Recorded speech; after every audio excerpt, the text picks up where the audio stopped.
Hi, my name's Kelly. Um, so I created this channel to just kind of talk about what it means to be transgender and be middle aged or older. Um, so I'm 59 years old. In August, I will be 60. So my transition date was September, yeah, December 16th of 2022. So not that long ago. Um, So let's see where it all began. So I remember at the age of about 4 years old. So going into my mom's closet, putting on her clothes, wearing her shoes. And at that age, I remember just feeling like normal and feeling, not elated. I don't like that term, but feeling kind of relieved, comfortable, just feeling normal, natural. Um, and as I got older, I'm talking 5, 6 years old. Every time I did that, I just felt more at ease with myself. So I knew then that there was something going on, something about that, you know, made me feel more like myself. All right. Um, I didn't understand it. And here we're talking, the 60s and early 70s, right? So there wasn't like a lot of information out there about it. The only thing that, people really talked about was, well, you're a drag queen, you're a tranny, you're gay. So it wasn't, really much out there. In fact, it wasn't really talked about. And I know I certainly couldn't talk about it. Um, I grew up in a household where it's a single mother. My dad had left before I was even born. I had an older brother, half brother. And we spent a lot of time living with my grandparents. My grandfather, kind of old school, came from Holland at a pretty young age. What's interesting is later in life I found out that he was actually transgendered as well. And later found out my brother is too. So there's some genetics there. Um, yeah, I grew up in a home where dysfunction was the only function. Um, and it's rampant. Abuse was the name of the game every single day. I grew up with that. And I grew up depressed, suicidal, not understanding any of it. And, I mean, what can I do? Woe is me. Well, I can't change the past, but that's just kind of my story. So growing up, I was picked on a lot. I was pretty feminine acting. So I was picked on by my brother, my uncle, my grandfather, most of the kids in the neighborhood, and I really didn't fit in. Um, School was rough. I really didn't want to hang out with the boys. I wanted to play with the girls because I wanted to be one. And I got ridiculed for it, picked on. Um, and even sometimes the teachers picked on me for it. But, that's all in the past. Middle school, not much better. By then, I was already drinking pretty heavily, starting to do drugs, and making, a total mess of my life. You know, things are bad, why not make it worse? That was my philosophy back then. High school, yeah, I just drove the nail in my coffin even deeper. Got into harder drugs, drinking even heavier, criminal activities, and all kinds of good stuff. I was totally lost, confused, not knowing what to do, suicidal. Yeah, the whole gamut. So, I went through my early childhood just a total disaster, not willing to listen to anybody, totally confused, totally depressed, suicidal ideation nonstop, several suicide attempts, constantly, just hating everybody, everything around me, cross dressing all the time, not knowing what was wrong with me, what was going on. Um, what was kind of interesting is that I was a pretty devout believer. Spent a lot of my time screaming and yelling at God, wanting to know why He made me the way I was. Um, not understanding any of it, not getting any answers, too afraid to talk to anybody about it, too afraid to tell anybody about the abuse, especially my mom, who did not abuse me, by the way. Um, and it's funny because the whole reason I never told my mom that anybody ever abused me was because, I was always afraid that, because one of the things that I was always told was that you're stupid, you're useless, you're never going to amount to anything. And this was all by family members. And I was always afraid to tell my mom because I was afraid for her saying, well, they're right. Because that would have just totally crushed me because she was the one person I knew I could always go to and who would always say, I love you. And that would have been just totally devastating. So I never wanted to hear it come from her. So I never said anything to her. And, it was just stupid on my part. Well, not stupid. It was just not knowing. As a kid, you don't know. And so I endured that, not knowing any better. And, so it messed me up. So, after high school, yeah, I was a mess. I was a total mess. I was committing crimes, doing drugs, just going nowhere in life. So I decided to join the military for a couple of reasons. First of all, I had already had a failed marriage. We got married at 19. It was somebody I knew in high school. I did love her, and I thought, part of it was, I thought, God, I love this woman. I really do. And maybe this is what I need to prove to myself that I'm a man. So we got married. And for a while, I didn't feel the need to dress, to be a woman. I felt like a man. I was supporting her. Things were going good. But it didn't last. Within, 4 or 5 months of being married, it was those desires came back, that need to be a woman came back, and it ended up ruining that relationship, and I feel bad for it. It's number one, I should have been open with her up front about what was going on, but I didn't know either. But I should have been upfront with her. We were both young and stupid, though, too. So the marriage lasted less than a year. The age of 22, I joined the military. Part of it was I knew I needed some discipline in my life, but I also thought, well, that'll prove to myself that I'm a man. So I joined, went into the artillery, thought, let's get down and dirty, and I'll really prove to myself that I'm a man. And it worked at first. The first couple of years, I was all in it. I was all gung ho. I was doing everything. I was proving to myself that I was a man. But sure enough, that dysphoria crept back in, and it just took my life back over. I stayed in, did over 20 years. I'm not slow. I'm not smart, as you could probably tell. You would think that after about 3 or 5 years, you would realize that, hey, guess what? It's not working. But it took me over 20 to realize it's not working. So I made a career in the military. I'm proud to have served. I served alongside of some of the greatest heroes of this nation, and I'm proud to have done that. I'm proud to have served this nation. I'm proud of my service.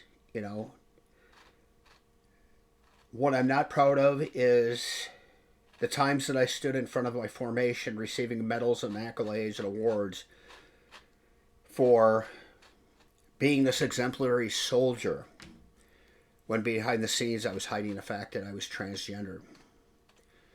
I felt like I was deceiving not just my unit but my nation, because I was hiding the fact that I was doing something that should have been enough to get me kicked out of the military. Not that, I necessarily believe that's right or not, but that's a different something, and I'm not going to get political here. It bothered me, because behind the scenes I was something that I was not. being portrayed as, and it really bothered me. But I stuck it out. I did my time. Um, I'm glad I did. Truly, I did. I do value my time in service. Um, so I had two other marriages. I met somebody while I was stationed in the military, and again, I loved her. I loved her dearly. And again, it was like, man, gosh, just being with her is like, I don't want to. I don't feel like I have that desire to be a woman anymore. And I thought, cool, this is it. So I didn't say anything to her about it. And that was my fault, my bad. I should have said something to her, and I know that. So I take full responsibility for that. So we got married, and it went good for a long time. The desires weren't there. But then again, they came creeping back after a couple of years. And when I finally came out to her, at first she was not, okay with it at all. We talked over a while, and it was kind of an agreement that, okay, every once in a while, but as long as I'm not around. And then for me, it just got to be so overpowering. And I should have known then that this was more than just, being a cross dresser. Because I had mentioned to her, I just said to her one time, I said, look, I need to do this more often, and I'm going to, whether you're here or not. And that was the end of the relationship. And, again, it was all my fault, and I should have been open with her, and I wasn't. Fortunately, I have two beautiful daughters from that relationship, and I do have another daughter, older daughter, from a relationship prior to my first wife. Which I'll talk later about my kids, but it was just rough, and then having three daughters, they all know, and I've been open with them about it, and they all support me in my transition. And then a few years after that divorce, I ended up meeting somebody else, and again, the same thing. Fell absolutely in love with her, and the desires went away, and again, in my own denial, in my own messed up life, I thought, okay, well, here it is. This is it. She is definitely the one. I don't want to dress anymore. I don't want to cross dress. And I'm denying the whole time of what's really going on in my life. Of course, I didn't really even understand it myself. But, she had actually been told by somebody who was friends with my ex-wife, that she knew that I cross dressed. So she confronted me about it, and we talked. And she said that absolutely under no circumstances would she accept it. And I said, okay, great. I'm done with it. Well, I was for a little while, and then it came roaring back into my life again. She had found out about it, and we talked, and I promised her it wouldn't happen again, and unfortunately it did. It's not something that you can just wish away, And ultimately, it ended up costing me that relationship too, and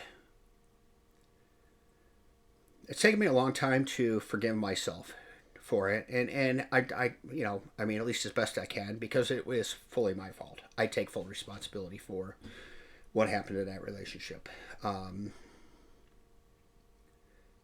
should have been honest. I should have been open, and I wasn't. And I don't know. So here I am now. So I was living in California at the time. I now live in Ohio. Moved back here to take care of my mom too. She's elderly. And came back here to kind of get my life in order. And once I moved back here, I decided I was going to transition. And it was the best decision I've ever made in my life. Hasn't always been easy. It was, very well thought out. Pretty well planned. Kind of jumped the gun on changing my name a little bit. Kind of did that in August of 22, not thinking about it. So I changed my name before I transitioned. I actually work at a community college in Ohio, and not thinking about it, I noticed a little tab on my, the employee tab on the page about preferred name, so I changed it on there, not thinking it would change all of my records, and it did. So starting in September, all of my records changed from my previous name to Kelly, and I was like, oh crap. Even changed my email right in the middle of the semester. Not cool. Yeah, so that was, a bit of a faux pas on my part. But we dealt with it and got through it. Yeah, not cool. So, but otherwise everything went well. I switched in between semesters, and I told my students who were returning, because I was continuing. Well, I was switching off from one class to another, but I knew I was having students come back, and I told them straight up, look, I'm transgender. When we come back for the next semester, I will not be this. I will be Kelly. And I was really shocked. Every single one, I was like, oh, cool. And I got back to a couple of birthday cards, and it turns out that the two who gave me birthday cards had family members who transitioned, and they recognized that was my new birthday, which was really cool. I mean, it made me feel really good. I was nervous going in, and they were so welcoming. It really made me feel good. It's interesting being in Northwest Ohio. I lived in Toledo, or the Toledo area, for a while. It's pretty safe up there to be, LGBTQ community. But I bought a home in a rural area of Northwest Ohio. There's 1,500 people in the little town, village that I live in, right in the middle of farm country. Not thinking about it when I first bought the home. I loved the area, knew about it since I was little, and I just love the area. It's super quiet. I've got an unobstructed view to the west for sunsets, and I just love it. But I didn't think about it with being transgender when I first bought the place. So when I moved out here, it dawned on me, oh crap, I'm kind of in the middle of farm country. I might not be too welcome out here. So I played it really cool when I first moved out here. I just kept a low profile. There's a grocery store here. I would go in there and shop, just to support local businesses, go into the local shops and the restaurants around here to support them, because I wanted to support the community. But I kept a very low profile. And I'm glad I did, because the one thing I found was that by doing that, after just a couple of months, I would go into the store and people would say hi to me. It's obvious I'm transgender. I don't necessarily pass all that well. Right now I'm not wearing makeup, and I don't a lot of times. Or if I do, it's just my eyes. Let's face it, I'm 59, almost 60. Who gives a crap? I'm not out to impress anybody. I'm me, and I'm gonna be me. But sometimes I do wear makeup, and sometimes I do pass. But for the most part, I don't. So people know. And over time, people started to wave to me or say hi to me. And I thought, okay, cool. So I just continued with the low profile. And now when I go into the stores or anywhere around here, people right away, hey, Kelly, how you doing? So I've kind of earned the respect and their trust. I've learned that keeping that low profile and not pushing it, is beneficial to me. So I've kind of learned to live my life that way as Kelly. And unfortunately, we as the trans community, there's been some people who have shot us in the foot, trying to push the issue, trying to force others to, accept us. And you can't force anybody to accept anything.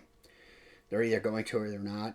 And, there's a wrong way and a right way to do it. And I think, there's been certain individuals who've done it the wrong way, and it's harmed us all. I'm sorry, but drag queens reading to kindergartners in a library is the wrong way. I personally am involved with the Human Library Project. It's an international organization that goes into libraries and does a one-on-one or one-on-two sit-down with people, and I explain what it means to me to be transgendered and what my life has been like to people, and it's very productive. And I'm going to continue to do that, and I'm trying to start new programs in the area. Because I think it's beneficial to the community, to the trans community. to get the word out. So people see that, look, I'm human. I'm no different than you. Um, and it's been very productive, and I really enjoy doing it. What you're going to find through this channel is I'm a completely open book. I am going to fillet myself open for you. You're going to know Kelly probably better than my family does. I am going to fillet myself open in every area, my mental health, my physical health, everything about me, because I think it's important that I do this. I want everybody to understand that it's okay to not be okay. I'm not okay. I mean, I'm better, but I'm not okay yet. I have a long way to go. I have a lot of growth that I need to do. I have a lot of healing that I need to do. I'm damaged. I've damaged myself. And I have a lot of healing to do. And we all do. And you know what? It's okay to be open and honest about it. It's okay to say, I need help. Um, it's the only way you're going to get better is to openly admit that you need the help. I'm willingly doing this because I believe it's a worthwhile cause. If I can help one person, then this is all worth it. That's really, how I see it. I mean, really, I just want to do something positive in this world. There's so much negative. Why continue that? Let's, I want to be a positive light in this world, and that's what I'm going to try to do. Yeah, so that's just kind of a little bit about me. I'm going to get deeper into it, and again, I am going to just kind of flay myself open for you guys, and go with it. I welcome your feedback and your input. If there's something you want to know, please let me know. I'm sure I'm going to get some negative feedback on here. Hey, bring it. If that's how you get your jollies, by putting other people down, then by all means, go for it. I'm a big girl. I can handle it. Trust me, I've been called everything in the book, and it doesn't faze me one single bit. I'm, far too strong now to let people like that bother me, so bring it on. All right. I hope you guys, keep checking in. I'm going to try to post something once a week on here. I'm going to try to do some live stuff every once in a while. I'm semi-retired. I teach. I mean, I got a rough life. I work a total of 20 hours a month, so, you'll hear me talk about stress, so realize where that comes from, all right? I'm so stressed. 20 hours a month, Yeah, but, we'll cover topics such as, definitely mental health. I think that's important. I want to talk about spirituality. I'm not going to get in any depth about any one specific. I have my own spirituality, but I think it's important because it's it makes us who we are, and I think it's important that we do have something in our lives. I just kind of want to talk about that, what it means to me to be transgender. It's because I think for us, it's different for everybody. And that's the thing I think, people don't understand is that transgender it's almost like autism. There's a spectrum. It's not the same for every individual. For some people, transgender it doesn't necessarily mean going out and presenting as the opposite gender, where for some people, for me, I have to go and I have to have GRS, gender reassignment surgery, because that's for me. So there's this full spectrum, there's this full range in transgenderism, and not any one individual is the same as the other. And I think it's important that we talk about that and we understand that because we're all different. No one of us is the same as the other, and understanding that and accepting that as well. Me as being somebody transgender, I need to understand that and accept my other trans friends for who they are and what they are and how far they want to go. Because it's important for me to respect them for that, because that's what this is about. It's about respect and human dignity, right? All right, guys, I'm going to call it quits for now. Try to keep this a little bit short for today. I know 25 minutes isn't that short, but I hope to see you guys, and I hope you come back. Again, any feedback, anything else you would like me to talk about, please let me know. All right, take care, and be good to yourselves. All right, thank you.